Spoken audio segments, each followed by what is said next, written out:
Hello, everyone. Welcome to Teaching in Real Time. How well does the American federal system respond to public health crises? My name's Tom Vontz. I'm a professor at Kansas State University.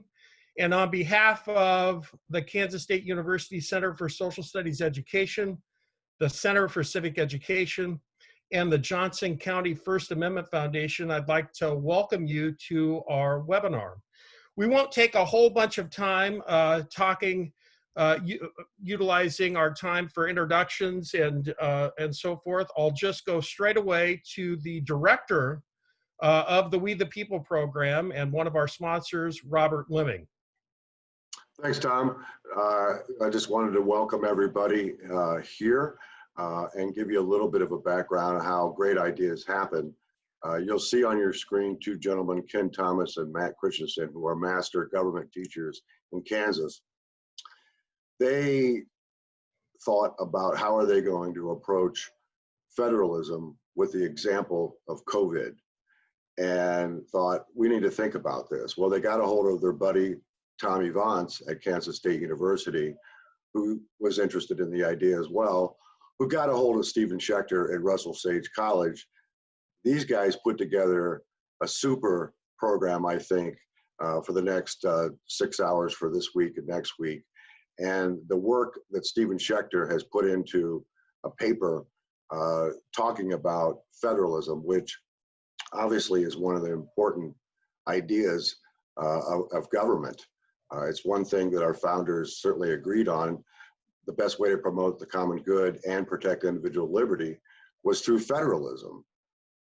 You know, we talk about the separation of powers, but there's also horizontal powers and vertical powers, distributes power down. So the question is, with COVID, what's the response of government? What should the response of government be when it comes to this particular crisis?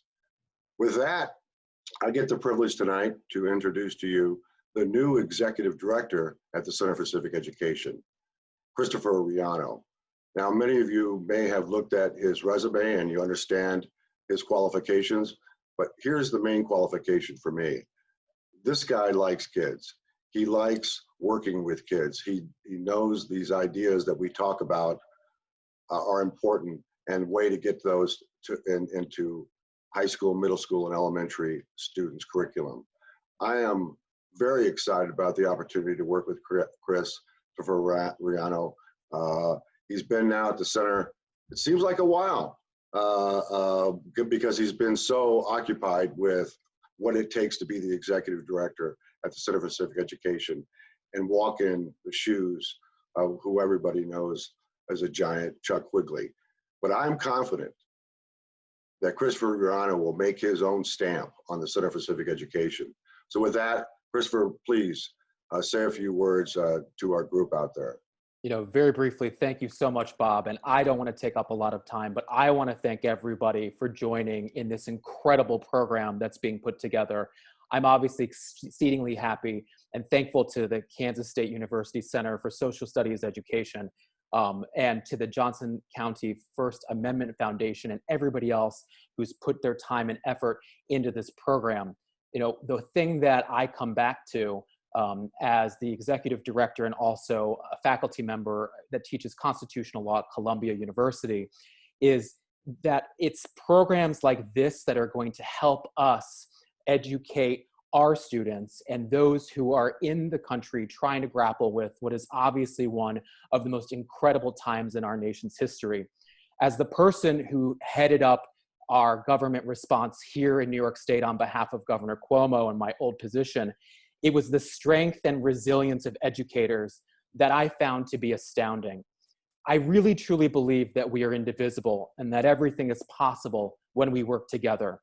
I'm so pleased that we're going to be having in-depth conversations on questions like federalism, the separation of powers, and civil liberties.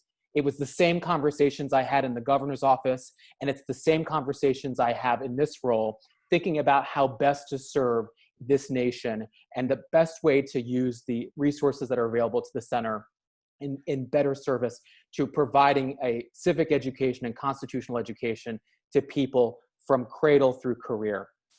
With that, I don't want to take up a lot of time. I want to get to the heart of what we're discussing this evening, but I'm so pleased and very proud to have a chance to be with you this evening. I know that you're going to enjoy this incredible presentation from Steven, and I am looking forward to seeing everything that everybody's put together as we talk about one of the, like I noted, biggest shifts and crises we've seen, not just in education, but as a nation in recent history. So with that, I'm going to hand over the baton and say thank you again for having me this evening. Thanks so much, Christopher, Bob. Really appreciate it. I've been working with the center since 1992. It's been a significant part of my professional development. It's really a significant part of who I am as a person, as a citizen. And I hope if you're just joining this program and this is the first time that you've been a part of a CCE sponsored program, I hope that you'll consider joining us for future programs. Well, without further ado, I'd like to take really briefly a moment to introduce the main event. And the main event is Dr. Steven Schechter. When we started talking about this idea, we said, well, how do you get your mind around the relationship between government and COVID-19? I mean, there's so many moving parts. There's so many different ways to attack it. And Matt and Ken and I said, well, federalism would be a good place to start, and how different levels of government are responding and the conflicts that arise within those different levels and how they're resolved and who gets to decide and so forth. And I thought, that is a good idea. And as soon as we said federalism, I said Schechter. And as soon as I said Schechter, Ken Thomas and Matt Christensen said, yes, you're right. And why would they say that? Well, they would say that because they've worked with Steven and they know that he is a scholar, he's a political scientist, but he's also a scholar that is broadly and widely read, and he's more of a generalist than he is a specialist. And as proof of that, he is the editor-in-chief of an award-winning encyclopedia called American Governance that was published by Cengage a couple years ago. That's a 5-volume scholarly treatment of almost any issue that you can think about in government. There's very few scholars that have that sort of breadth of idea. Point one. Point two, he is a fellow at the Society of Federalism. I think he's one of the founding members of that society, a think tank, a group of scholars that specialize in federalism. They have their own journal and resources. They even have resources for teachers that Steven might talk about at some point. But perhaps most importantly, number three, why we selected Steven Schechter out of the hundreds of scholars that we might have selected, is that he really cares about teachers and students. He's been working with teachers and students his entire career. And in fact, he's married to a social studies teacher who is on this webinar tonight. Just by way of housekeeping, you do have an opportunity as webinar participants to ask questions at any time. There should be a Q&A button on your screen at some point, and you can certainly ask a question anytime. And Steven's presentation is going to be about 45 minutes long, and then we'll turn it over to your questions, and we'll ask Steven your questions at the end of that, at the end of his session. With that, dear friends, fellow citizens, ladies and gentlemen, I give to you Dr. Steven Schechter. Imagine a round of applause right now. And you have to unmute yourself, Steven. There you go. Thank you, Thomas. And thank you, everyone else. And I'll quickly return compliments before I begin. I want to thank Tom for his support, not just in this, but we've worked together for years as partners, and he mentioned the Encyclopedia of American Governance, and he was the executive associate editor of that enterprise. So whatever success we have in that is due partly to his administrative assistance and his intellectual breadth. And to the We the People program and the Center for the Civic Education, I first became associated with them in 1987, Thomas. I directed the New York State Commission on the Bicentennial of the Constitution, and I worked for the Chief Judge of New York. And the center came to us and asked if we would adopt the We the People program in New York State. And I looked at the program very carefully, and it didn't take me more than a day of review to say, absolutely. It's a wonderful program with wonderful material and an excellent approach. So many thanks, and thanks to Matt and Ken for their assistance in reviewing the material that I prepared for you all tonight. Thank you all. So let me begin. There was discussion earlier about first principles, and I guess the best way to begin is just to pose a question to you. What happens if you put first principles in real time? And one of the first answers is, if you are interested in public responses to COVID-19, I've never seen a subject area, an issue, a topic in the current where you can count more mentions of the word federalism, not just in journal articles, but in newspaper headlines. Not so much in television coverage, but that's to be expected. But in newspapers and magazines, federalism is one of the operative principles of our response to COVID-19, and it's well established. And hence there's an awful lot of interest in the public in what that means. What is federalism? Which is an important part of the discussion tonight. But first, the title, In Real Time. And I want to spend just a moment on that for the social studies teachers. There are social studies teachers that devote the first few minutes of every class or once a week to current events and what's in the news, and that's wonderful.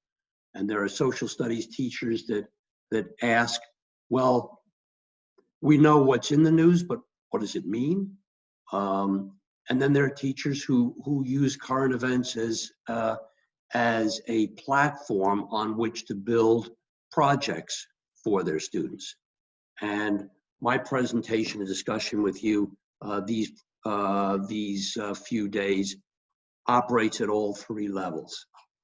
At all three levels, it's not easy to study, teach, research, write about events and issues in real time. There are a number of important perils. There's the fog of intimacy. That is to say, you're so close to what's going on. Can you see it clearly through the fog? There's the bias of intimacy. That is to say, you wake up every morning and listen to the news, and you form opinions. You form opinions partly based on the opinions of others who you trust and admire. And maybe the most important peril of real time is its changing nature. Tom will tell you that I have written, well over a dozen drafts of this paper since we first began it in the middle of March. Just for example, when we began in the middle of March, the question was the closing of communities and the economy in response to COVID, and all the different issues about closing.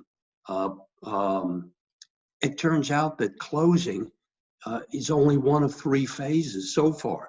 There's the closing, there's the reopening, and now we're in the somewhere between the reopening and the post-reopening. And there'll undoubtedly be a fourth phase.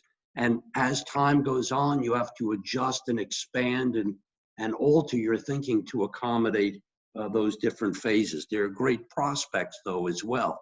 I mean, you think about what your students will learn and how they'll learn to think on their feet if they are thrust into making decisions in real time. It's a very important skill for everyone to have. So it's important, real time. And that takes us to what we think about this real time we're in and about COVID within it. And that takes us to this the second of our images. Back, what's the date? Can you all see the date of it? January 7th, CNN reports a mysterious virus is making China and the rest of Asia nervous. It's not something, so what is it? And the next slide, Staten Island, a little tiny borough of New York City. Also in January, hospitals on high alert for deadly coronavirus. And then the next slide, the first death is recorded, not surprisingly today, but surprisingly then, at a nursing home in Kansas City, Kansas. And the next slide of an empty Times Square after Uncle Andy, no, I can't say Uncle Andy, can I? Christopher might object to that. Governor Mario Cuomo. No, Chris, not Mario. Governor Mario Cuomo and Mayor de Blasio. Did I say Mario Cuomo? I'm sorry, Andrew Cuomo. I used to work for the chief judge who was parallel to Uncle Andy's father, Mario, who ran against Clinton for president, just as a brief history. And then the next slide, showing us sort of the near present proportions of this disease. Then nearly 2 million, now over 2 million cases in New York, 110 deaths, now over 110,000 deaths, which puts this disease in terms of proportions probably close to the Asian flu. For any of you who may not remember that personally, it was in 1957 when I was young, 12 years old, and Eisenhower was president. And it also started in Asia in February. It arrives at our shores early summer. Eisenhower defers to the private sector to develop vaccinations and treatments. Private sector is a bit slow.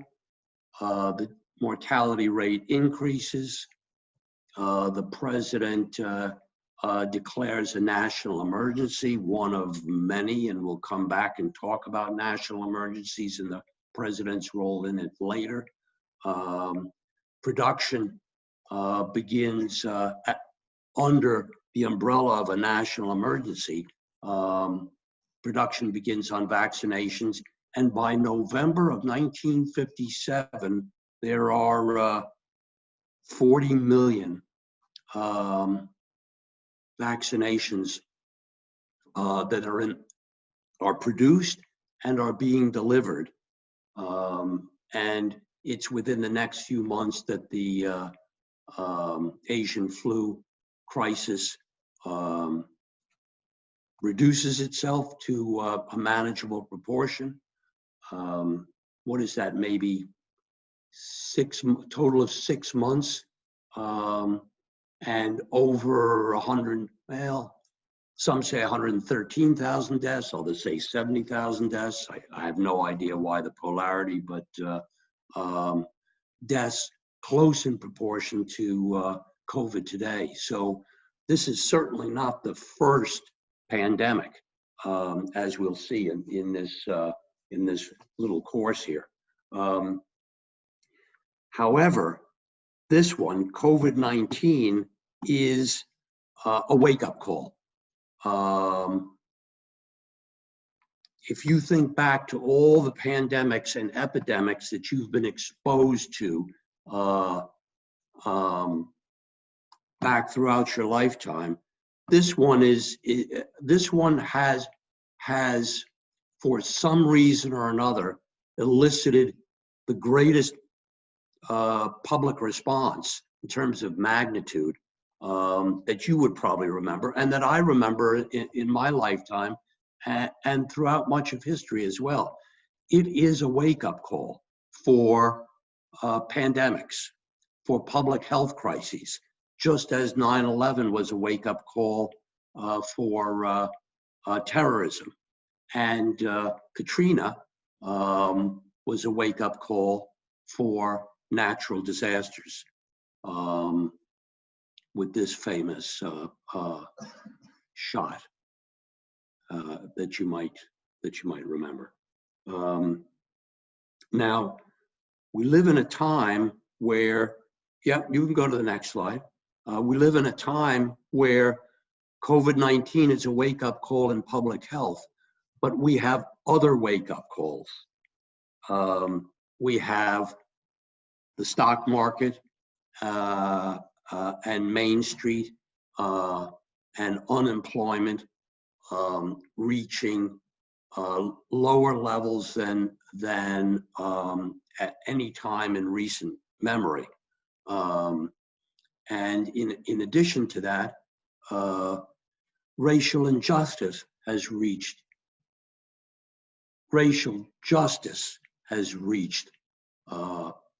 a sad low point with the murder of George Floyd, which is the latest, no, not the latest, in a long line of attacks by some members of the police against citizens of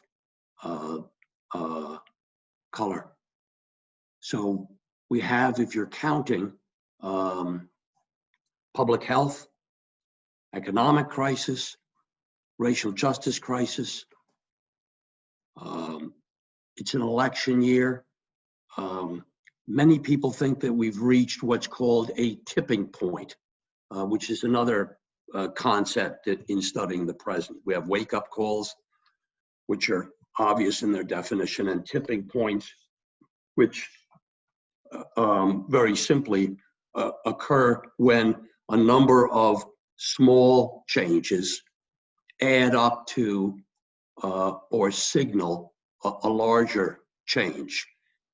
We've had such tipping points in the past. In 1968, pictured here is Robert Kennedy walking through the wreckage of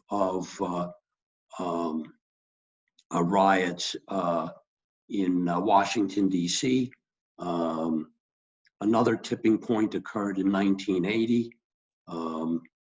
You could study these tipping points in history. Some of them create a crisis that's known as a generational crisis or an intergenerational crisis. And by this, I don't mean human generations, but political generations. That so the generational historians argue since Thomas Jefferson, every 25 to 40 years, there is a change in political generations, such as the post-World War II generation or the Me Too generation.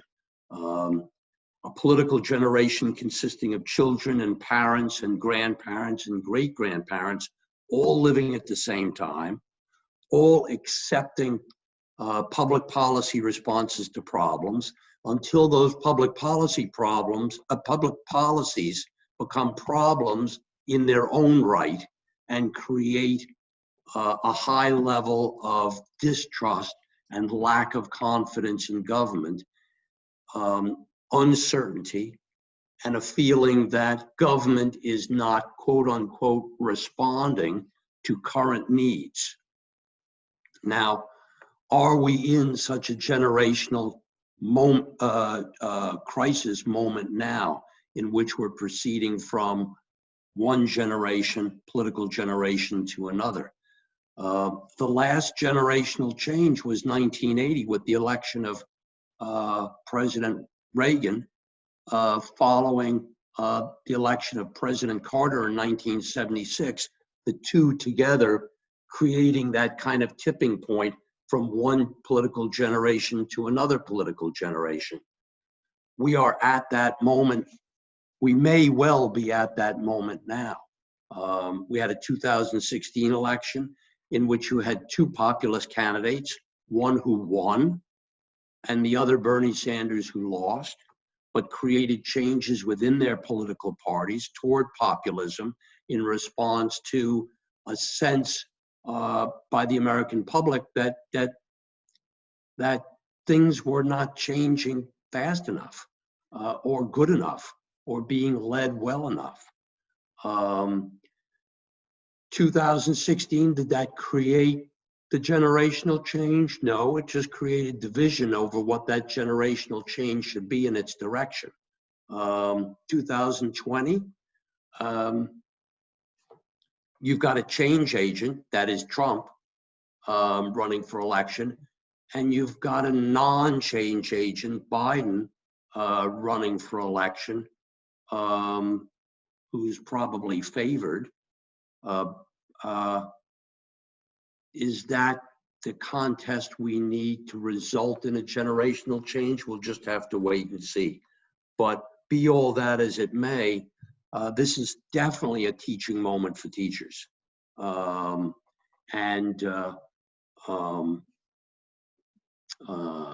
person holding up a poster saying students need teachers.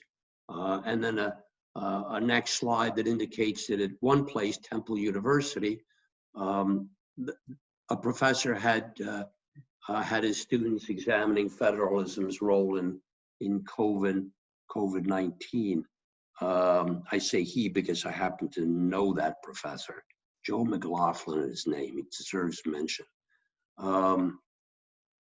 Teaching moments call for teaching strategies and teaching approaches that work. The We the People program has a threefold strategy of inquiry, looking at current problems, open-ended inquiry, and a three-legged inquiry that we're going to be pursuing in our discussions over the next sessions. We'll begin first with philosophical or conceptual foundations, looking at key concepts, of which we've got quite a few to get through. And then we'll look at historical development, and then we'll look at current applications. In all instances, the large question is, how does the American federal system respond to public health crises, of which pandemics is the category into which COVID-19 falls. There'll be 4 take-home points that we're going to take away from our discussion. First, that pandemics have been a regularly recurring phenomenon of American history since actually the 1630s, believe it or not. That in all of these responses, American public responses have not been fatalistic or centrist. Rather, they've been active and federalist. Those public responses provide a window into the larger historical contexts of their times. When we look at responses, we'll see, for example, the 19th century responses centering on sanitation in cities and large factories. And then later, the development of science and technology in response to public health crises. It's almost, and the development of government agencies, it's almost a tracer of pandemics, of changes in our governmental and legal and political system. But one of the constants is that federalism in one form or another has informed both the historical and current issues relating to pandemics in general and to COVID in particular. And today it engenders lively debate over federalism's advantages and disadvantages. And there are centrists who feel that the states shouldn't be at the center of responses, and there are non-centrists who believe that the federal government shouldn't be involved at all, and or libertarians who believe that. We'll see that debate firsthand, but because it's We the People program, Tom asked me if we could come up with a guiding question for this discussion that related to the We the People textbook. We landed on Unit 4 of that textbook. How have the values and principles in the Constitution shaped American institutions and practices? The institution and practice we're focusing on is federalism and its related principles. There's no better quotation for describing American federalism in history than Woodrow Wilson's as a political scientist, not in his big book, Congressional Government, but in an important one, Constitutional Government, in which he says the question of the relation of the states to the federal government is the cardinal question of our constitutional system. At every turning point in our national development, we have been brought face to face with it. Do you agree or disagree with this assertion? And how does COVID provide an answer to it? So be thinking about that large question as we go through the smaller questions that we'll start now. First, to public health. Begin with this principle for your consideration. Cicero wrote, "The health of the people should be the supreme law." Begs the question, how do we define health? Do we define it broadly or narrowly? Do we define it broad enough to include livelihood, mental health, social health? I would say that no matter how broadly we define it, however, it fits under the category not of a supreme law, but under the category of the principle life, which is one of the first three principles in the Declaration of Independence, 4, I'd say. Life, liberty, and the pursuit of happiness, held by all equally. So, health and safety, one important first principle. Liberty, another important first principle. The opportunity to pursue your happiness as we understand it today, or to pursue opportunity, which is what the framers meant by happiness, as in the pursuit of happenstance, and equality.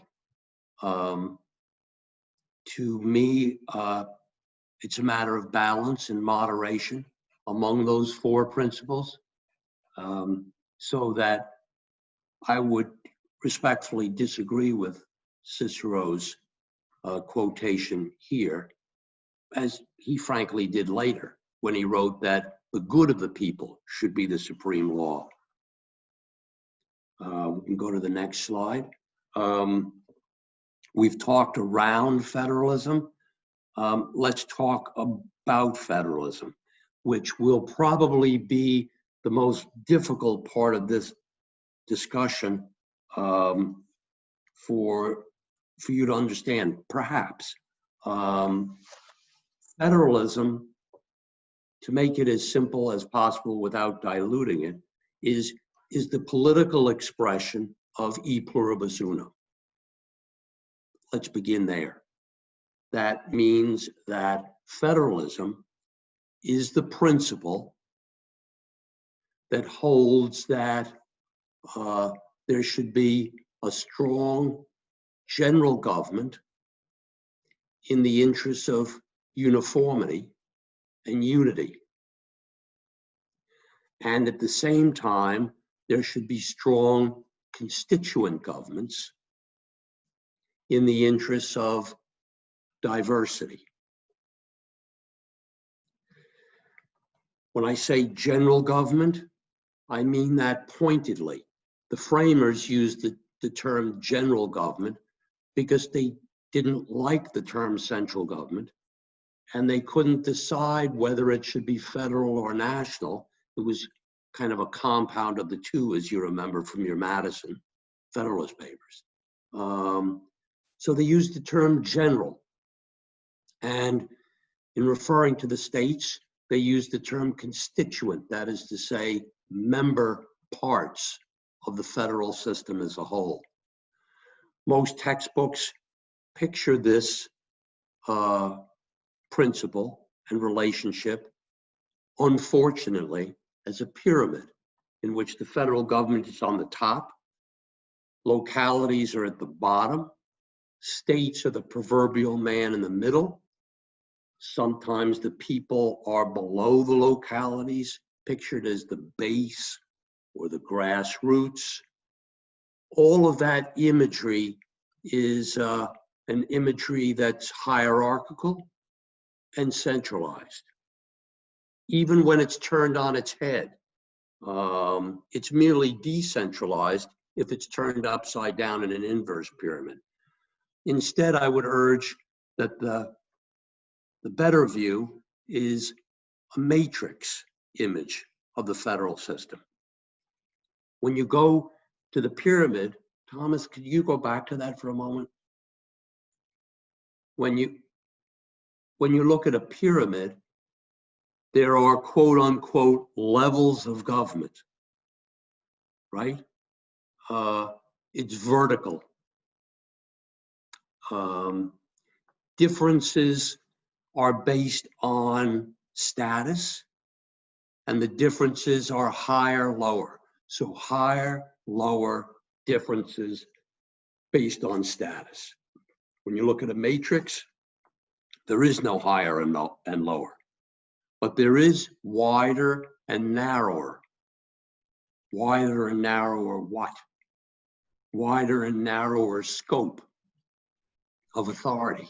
Stephen, we have a question that deals with this specifically. And Yep. the question is, to what degree do you believe that the financial resources of the federal government effectively tip the balance in favor of a more centrist approach in dealing with COVID-19? That's a very good question.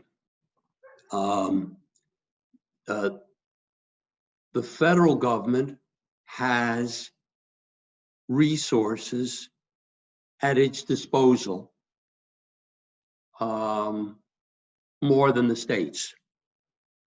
And that's money. And in this particular instance, the expertise that lies in the CDC and National Institutes of Health. So the federal government has those two sets of resources.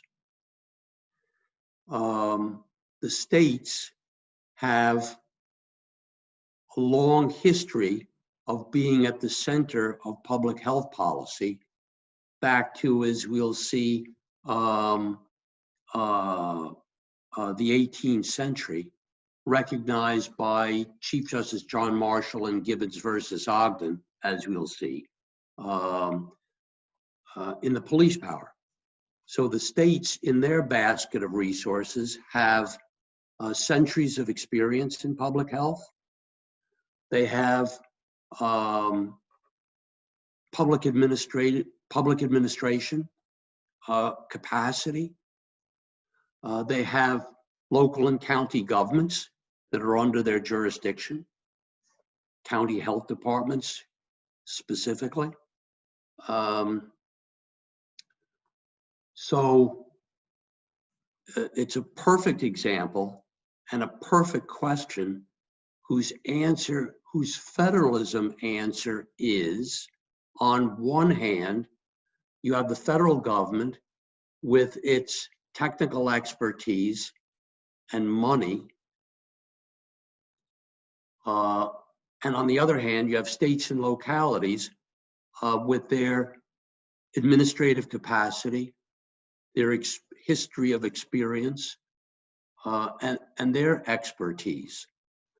And federalism is sort of the antidote.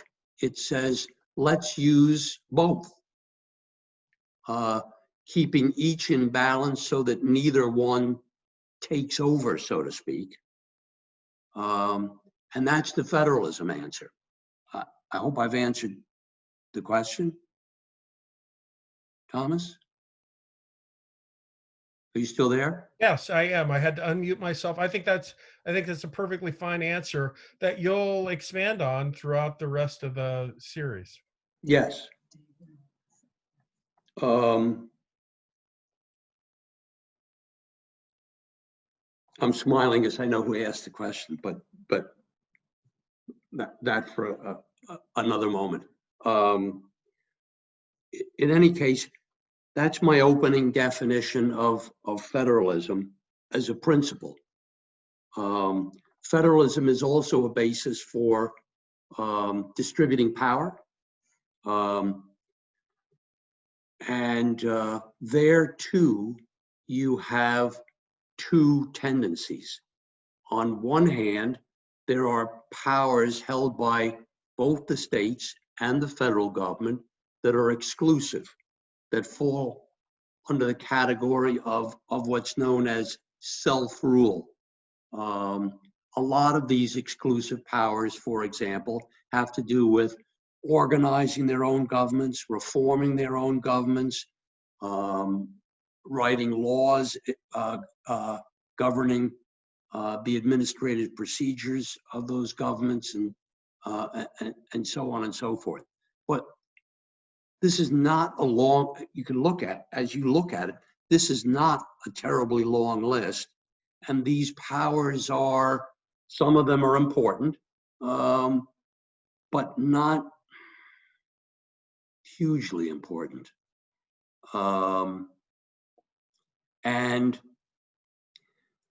states can shoehorn their way into many of the exclusive federal powers, and the federal government can shoehorn its way into many of the exclusive state powers. The great body of powers held by both are not exclusive, but shared. And you can go to the next slide if you wish.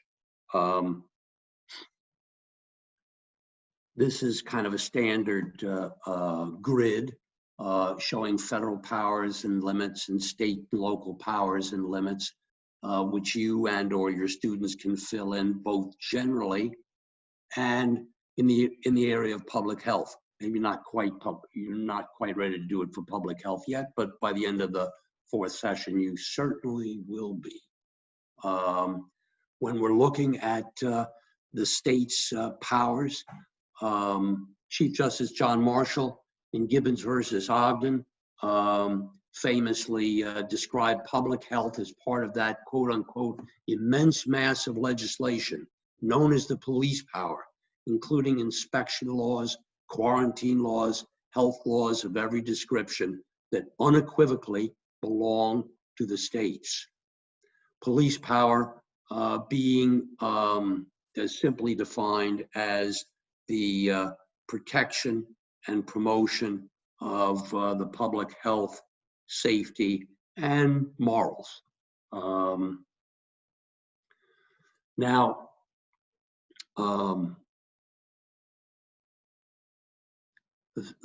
the system of public health policy that I've talked about earlier, about the federal government being involved in terms of financial assistance and technical assistance, states and localities being involved in their various ways under the police power.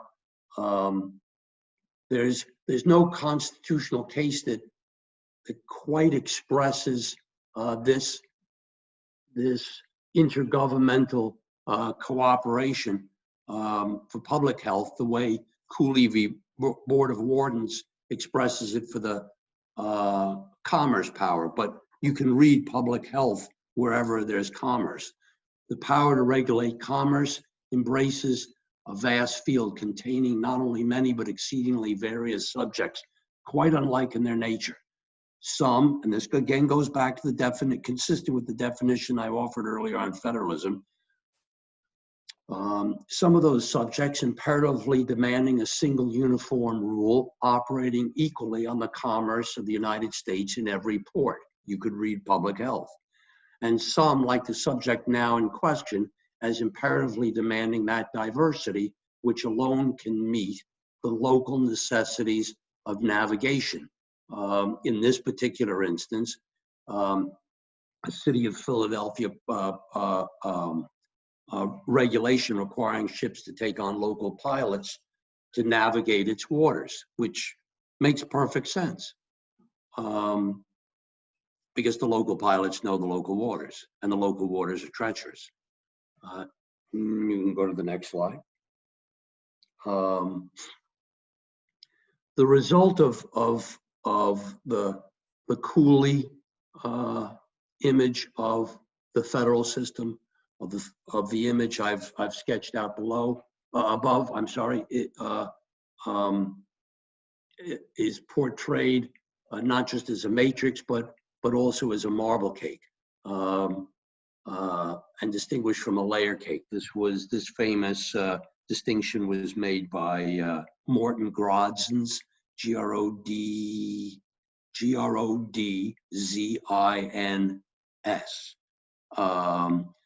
who was one of the first to write about American federalism in modern times, post 1960. Marble cake kind of indicating the swirls of cooperation and intergovernmental relations among federal, state, and local governments. And I hasten to add that cooperative federalism does not mean that they need to be friends. Cooperation, cooperate, simply means that there are three sets of governments operating at the same time, in the same place, regarding the same subject area, controlling the spread of infectious diseases, for example, each bringing their strengths to the table and trying not to tick one another off too terribly much, and oftentimes working separately, because if they work too closely together, they will tick one another off. That's what I mean by cooperative federalism, not that they're holding hands walking off into the night. You could go to the next slide, Thomas. Who could that be? No face. Just cufflinks and a signature. It's our president, Donald Trump. And our next slide. Who could that be? Governor Andrew Cuomo, known in our state as Uncle Andy by some, who are the poster boys for American federalism, fighting COVID. Do they like one another? Get along well together? Play golf together? No. Do they hate one another? Not even know how to speak with one another civilly? No. They cooperate with one another because Uncle Andy needs the president's okay, authorization for federal assistance and advice, and because the president can't authorize public administrators to do what county health department officials and state health department officials do. So they have to work together. In Kansas, every state, just like every state, has counties, and those counties have health departments. Those health departments are on the front line every day in terms of Medicare and Medicaid, but when there's an infectious disease or an environmental health crisis, they're right there. They are right there. When the federal government first got involved in public health in the 1790s, creating what are known as marine hospitals that would quarantine sailors coming from outside of the country for a period of 40 days. Those who staffed those hospitals were local officials, not federal officials. And 40 days quarantine, 40 in Italian. Just a moment, Thomas. I've covered what I can by way of an introduction to federalism. But federalism is not the only principle involved in public responses to Corona. It's the one that's on the ground, so to speak, where public officials are working day in and day out. But it is certainly not the only one. And what I'd like to do is quickly survey related important principles. And now the next slide. The first of those principles being constitutionalism, the rule of law, and the protection of civil liberties. It's interesting that first the colonies and then the states were the primary agents responding to infectious diseases and exercising their police power to do that. Until 1900 or thereabouts, no case reached the US Supreme Court. No, that's not true. It was one in the 1880s. But for most of early American history, no case reached the US Supreme Court challenging a state or states' policy responses to a public health challenge, such as controlling infectious diseases. There wasn't even a case that reached the Supreme Court. Beginning in the early 1900s, a few cases did reach the US Supreme Court. In all those cases, the US Supreme Court rather summarily found for the state against its challengers, one time after the other, on the grounds that states have the constitutional authority to make and enforce public health policy. B, that such policies, when, for example, they concern the control of infectious diseases, concern life and death and are really, really important.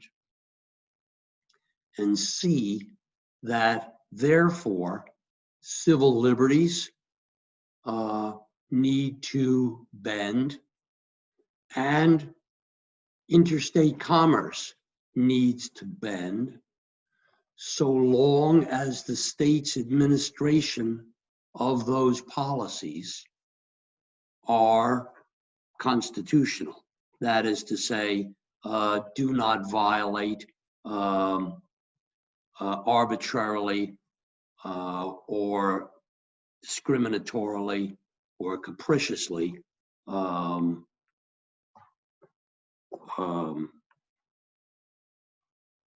individual liberties.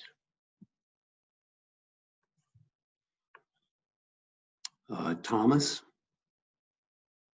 are you there? Yes, I'm here, Dr. Schechter. I see by the clock on the wall that I've exceeded my time. Well, yes, and we can stop there and answer a few questions, or if you would like to put 5 minutes worth of closing on this session, and then we'll turn things over to questions for the participants. Totally up to you. Give me the 5 minutes with the kind indulgence of 91 participants. 5 minutes are granted, starting now. Thank you. I've spoken about the principle of constitutionalism in terms of the principle of democracy. It is clear beyond question that there is no public health policy that will succeed without the consent, the popular consent of the people. So democracy is another principle that comes seriously into play. Nor is there any public policy, public health policy, next slide, that could overturn the right of the people to dissent. So democracy is another important principle that is involved in public health policy. Another is local self-government. Local self-government is something of a myth in the practicalities of the American federal system. Since local governments were first understood to be creatures of the state in accord with Dillon's rule, but then over time, many states allowed home rule for their states, for their localities, or as in the case of Kansas and most other states, some mix of those two principles of home rule and Dillon's rule. Another important principle is the market economy. Public health is in this respect different from public safety. Public safety is administered primarily by police departments and sheriff's departments. Public health, you have a huge private hospital sector, a huge medical supplies sector, a huge pharmaceutical sector, so that from the beginning, public health to succeed requires a partnership among governmental and private sector actors, not to mention those many non-medical related businesses, restaurants and so on, that are part of a closing policy, an opening policy, and a post-opening policy.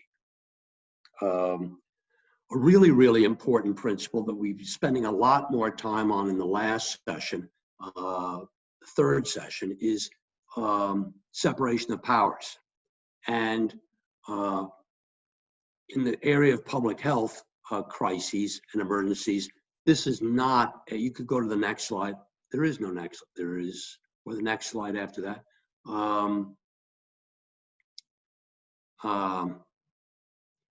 There is no broad discussion of separation of powers. Separation of powers comes to rest in COVID-19 and all public health crises on the use of executive emergency powers. Executive emergency powers. And I say executive rather than presidential because presidents invoke emergency declarations, governors invoke emergency declarations, mayors invoke emergency declarations, and they have the powers to enforce them. Just today, you have, is it today that Governor Kelly had to sign a law developed by the legislature to put the governor in its place a bit? Am I right, Thomas? I'm not sure, but we were the last couple sentences, and then we've got some great questions for you, Dr. Schechter. Okay, I'm ready. We'll come back to emergency powers again and again. Fantastic.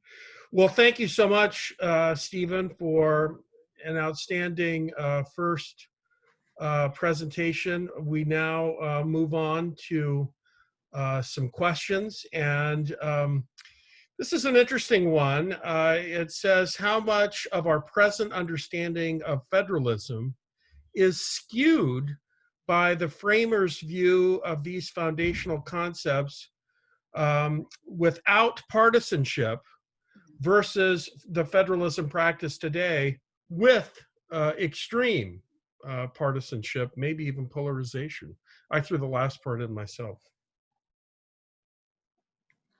Put that a different way for me. So the founders had this idea of dividing powers between the central government or national government and the states. Right. But this person is saying, well, maybe they didn't live in such an extraordinarily partisan and polarizing time. Of course, you can challenge that assumption on the question if you'd like. Thank you. But I think you would admit that we do live in a time of intense polarization. So is that skewing our view of the federal system right now? In other words, you know, we have a whole bunch of people that are saying this COVID-19, damn it, we should, the central government should be taking control over everything. And this is exactly why we have a central government. Then you have a whole bunch of other people saying, no, we need to attack COVID where it pops up, and the local people know best of how to get, that's the question. Thank you. Got it. It's not an either or. I will say without question, the framers lived in partisan times.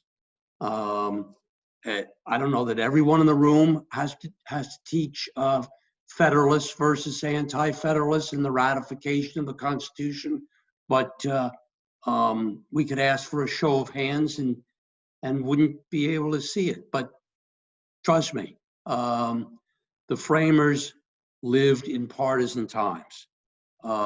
Historians are adamant that that partisanship did not take the form of political parties, that the Federalists were not a political party, and that the anti-Federalists were not a political party. I'm not going to get into that debate, but highly partisan.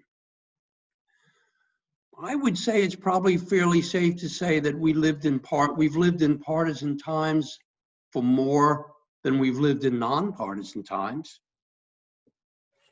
Is today different? Are we more partisan today than we were earlier? This is where the real-time business puts us into a little bit of a fog. because it seems like we've got to be living in much more partisan times than ever before. It couldn't have been more partisan than this. And that's probably true. I'd say we could agree with historians that today, that is, since historians say 1992, 93, partisanship has intensified to a greater degree than it ever has in the past. Does that affect, and then the next point, does that affect how we define federalism? It does in kind of odd ways. I mean,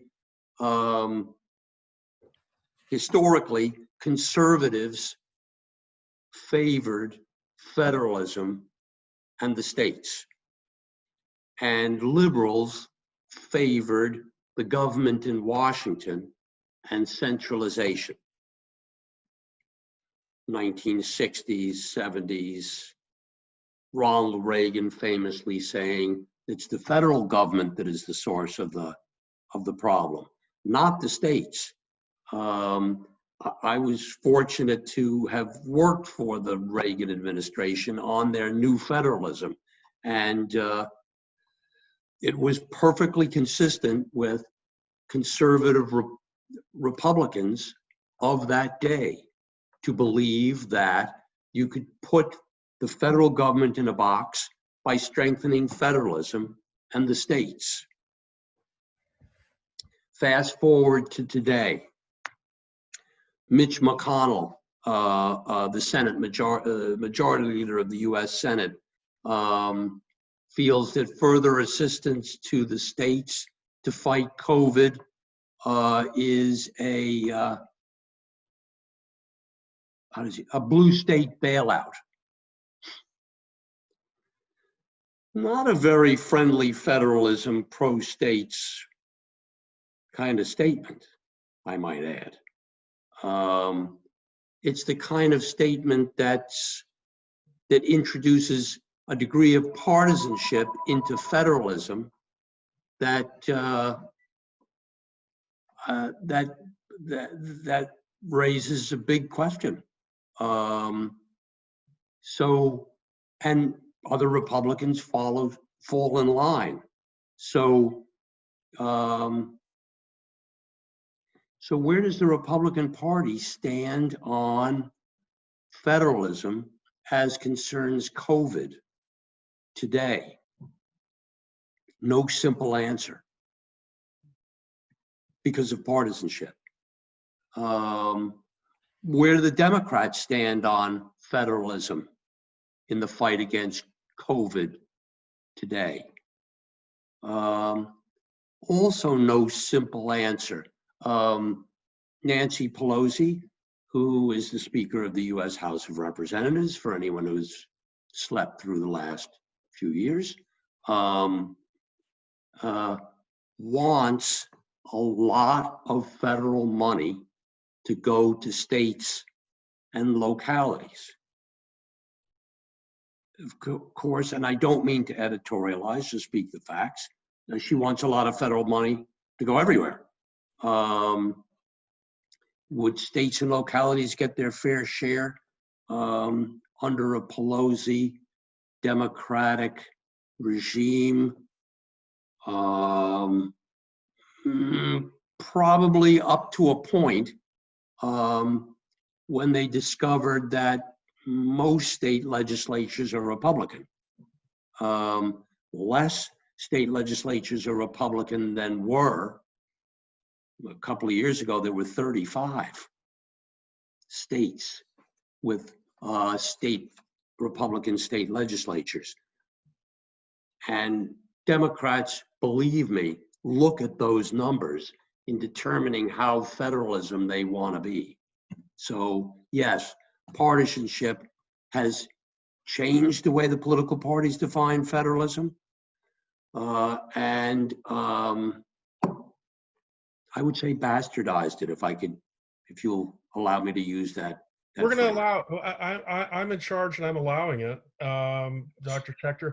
And a related question is, some of the participants would like you to characterize or generalize about the power relationship, or federalism power relationships. The question is sort of, hey, wouldn't you agree that the power has, since the Great Depression and the New Deal, especially, the power has shifted radically towards the central government in the grand scheme of things. Put COVID to the side for just a second, Sure. just talking about federalism as a power relationship. Sure. And would you agree or disagree with that statement? Yes, I would agree. A very, very important political scientist named Samuel H. Beer, B-E-E-R, wrote a very important book in which the heart of it was his theory or thesis of three centralizations over the 20th century. The first centralization is the centralization of power, taking away from the private sector by all governments. The second centralization is the centralization of power from the states and localities to the national government.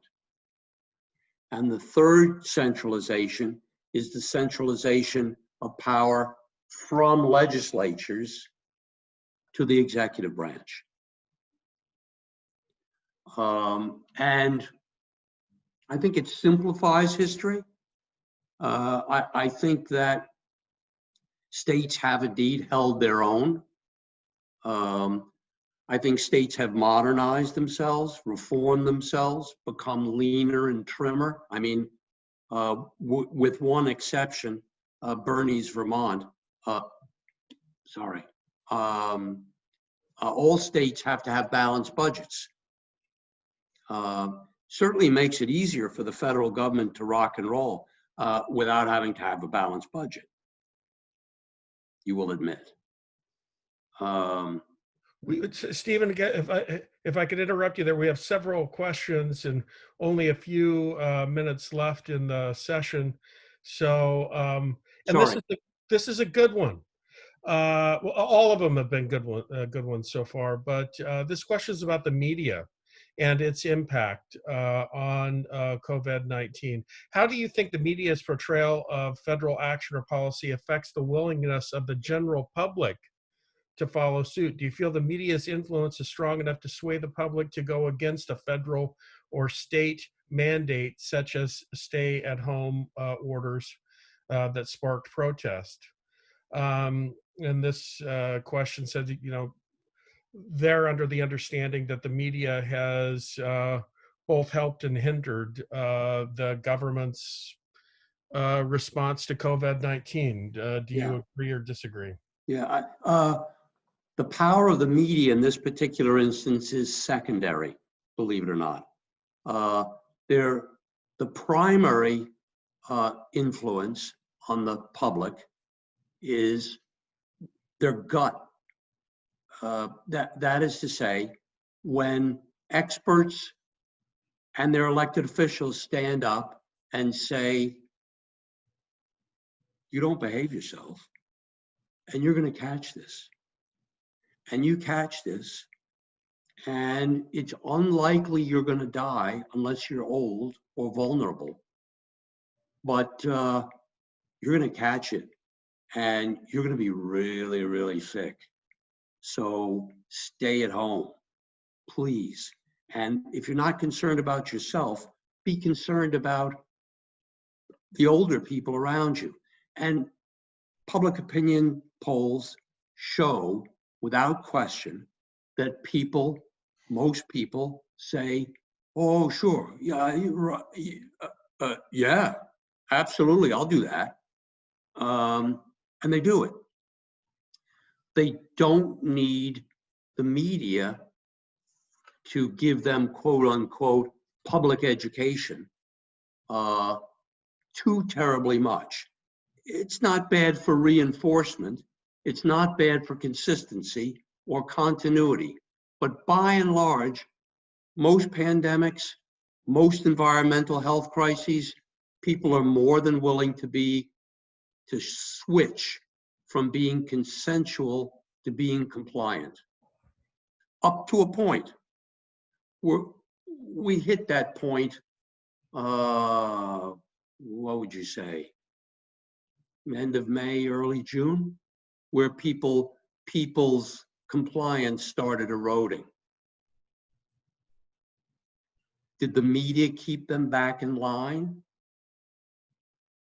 I wouldn't say so. So the media, they're in your face. They're 24/7. They're a little too loud, but influential,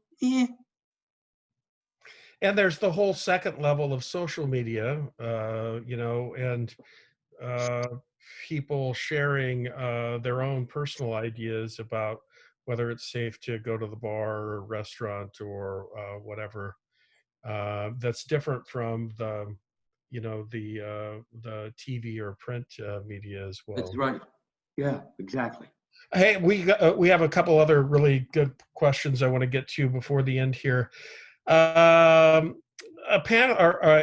participant raised the issue of globalization, that pandemics are different than your run-of-the-mill political issue in that everybody, the whole world has a horse in the race, so to speak. And so they want you to talk through that a little bit. And since we are relying on one another, how we go about doing that and that kind of thing. Yes, first, a distinction. A pandemic is an infectious disease that spreads worldwide or within the United States. An epidemic spreads regionally. Outbreak is local. And you've got all three, often at the same time. So, whooping cough is a local outbreak, usually. Yellow fever was typically an epidemic confined to southern states,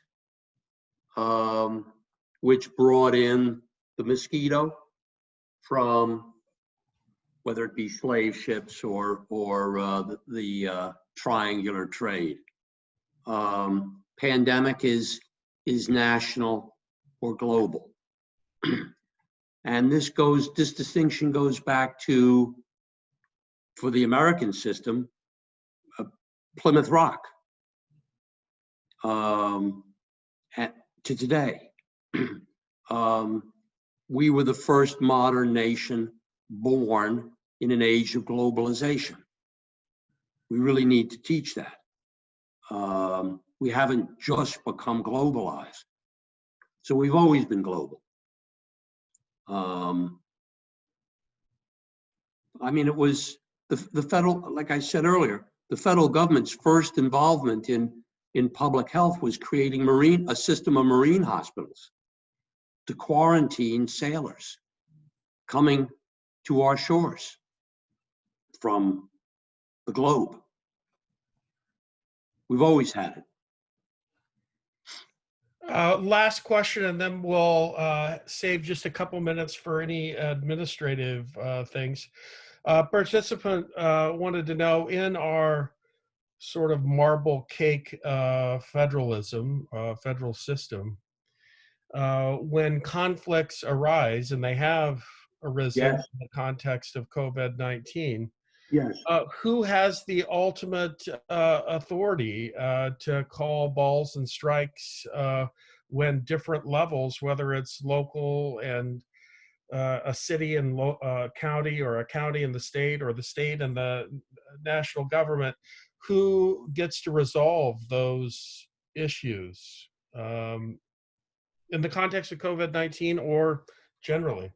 Well, I mean, as federalism as I am, I don't hesitate to first state that we have a United States Constitution, which has a supremacy clause. And the supremacy clause has a clear answer that federal policy is supreme when it's constitutional. It's got to be constitutional. The federal policy has to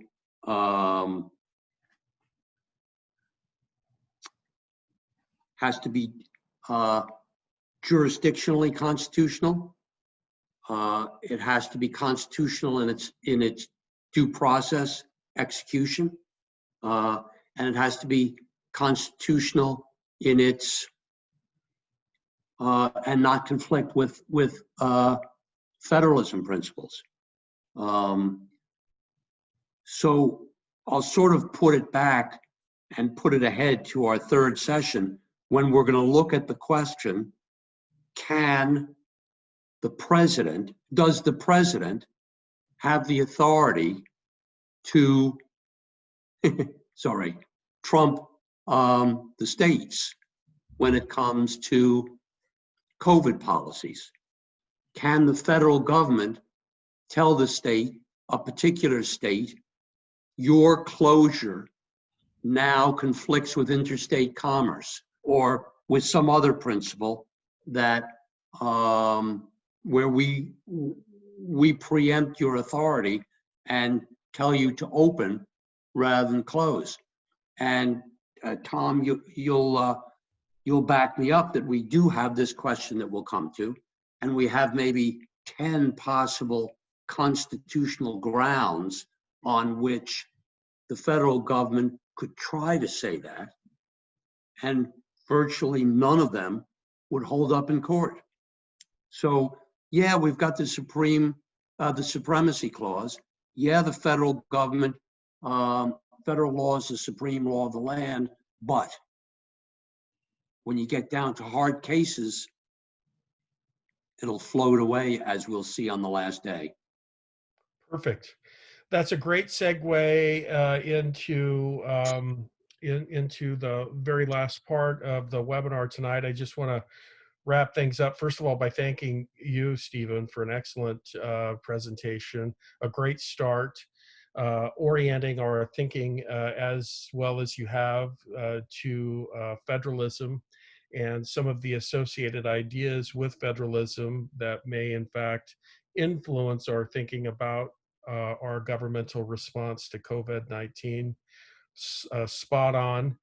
Preview tomorrow, Steven again will be presenting, and this time on some historical antecedents to the COVID-19 pandemic and our government's response to COVID-19. We certainly have, as he mentioned earlier, a fairly consistent history of governmental responses from really colonial times to today of pandemics, and knowing something about the past. And as Steven also mentioned in his presentation, it's sort of the we the people way of dealing with political issues.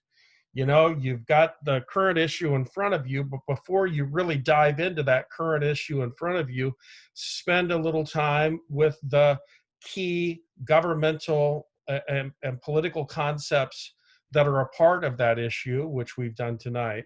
Spend a little time with the history of how we've used our system of government and the principles that we say we hold dear, applying those principles to similar situations, which we'll do tomorrow night.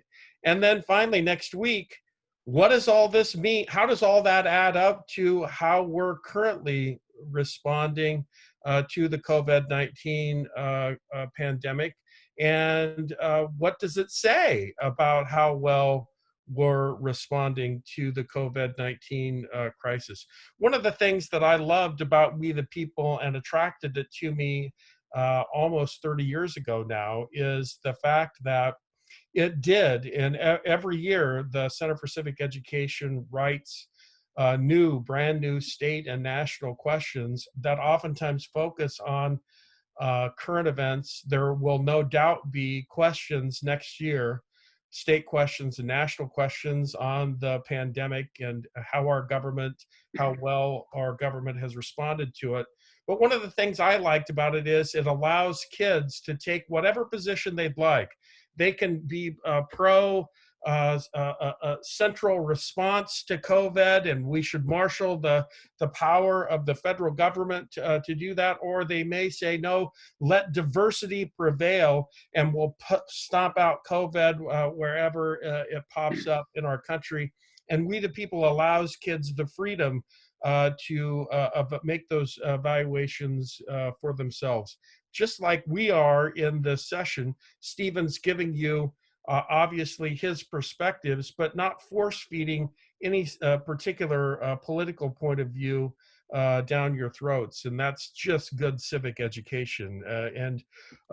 Most of the audience is teachers. And of course, you all understand that as a civic educator, our job is not to indoctrinate our students to a particular political point of view, but rather our role is to raise all of the issues as best we can, the conceptual part, philosophical part, the historical part, so that our students can make informed judgments and form informed judgments on their own.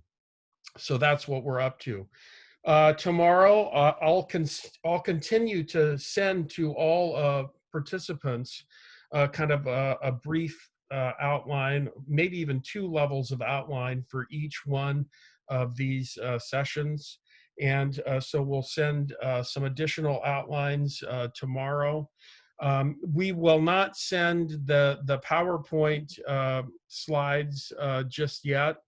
We're going to produce an ebook, a free ebook, eventually, that includes everything that's in the PowerPoints and more, and that we'll share with everyone that's registered on this. But we would also encourage you, we're doing this mostly as a public service, and we're able to do that thanks to the generous sponsorship, again, of Kansas State University Center for Social Studies Education, the Center for Civic Education, and the Johnson County First Amendment Foundation. And they really, all 3 of those organizations just really want to get the latest and best resources and ideas into the hands of teachers so that you can use them in your own teaching, whether that's next year face-to-face or remotely. I'm so happy. Here this started as an idea back in March, as Bob mentioned, of really Matt and Ken came to me and said, hey, look, this is we need to do something. This is a great teaching moment we're squandering here. And we had no idea how many people would sign up, how many people would actually show up. And I'm proud to report that at its high today, we had 97 participants to this free webinar, which happens to be the exact number I predicted. It was not 97. It was 97 I predicted, and so, which is awesome. And I promise you, we won't bug you a whole bunch just because we have your email address. We won't bug you a whole bunch. I'll just send you things that I think might be useful for this particular webinar, and that's it. Robert or Ken or Mark or Matt, do you have anything else to add to this session? Well, first of all, I want to thank Steven Schechter for his, I always learn something listening to Steven Schechter. So I hope all the participants, I'm sure they did. I saw some great stuff being said on chat. So again, thank you, Tommy, for your leadership on this. I can't wait to hear from Ken and Matt at some point. And I'm looking forward to tomorrow night to hear Steven continue the story. Thank you. Ken, Matt, you want to say anything? Or we're going to hear a lot from Ken and Matt. They're going to do where the rubber meets the road in session 4, specifically about how to teach these ideas. They are the authors of one of the resources that we put together for you that's entitled Teaching Resources or some such like that. And thank you, Ken and Matt, for being outstanding teachers and very average people. Gee, thanks. No, I'm just joking, of course. And some people know that we're close enough that I could say things like that. So to you both. So anyway, from Wamego, Kansas, I bid you all a fond farewell. I hope, and by the way, you can invite whoever you'd like. This is for anybody, citizens, kids, anybody that wants to join. Just send them the registration link. They can pick up with the story tomorrow, with the history tomorrow. We welcome anyone that wants to come. So send out the registration link to whoever you want, and we'll see you back here again tomorrow. From Wamego, Tom Vontz signing out.